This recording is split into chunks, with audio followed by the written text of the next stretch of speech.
What sort of difference will people see in you when you get back to work?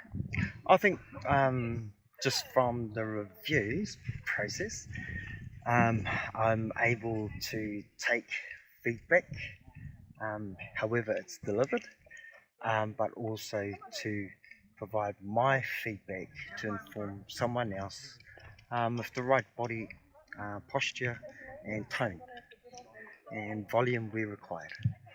What would you say to someone thinking of doing the program? Do the program.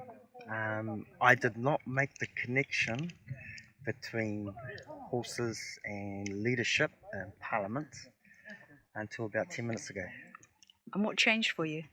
Walking down the hill, um, I was quite calm. My horse was calm, and I think we just rolled straight into the challenge. I didn't want to be hesitant, not fully hearing the instructions for one thing, but seeing other people what they're doing, yes, we can do that, and they say yes.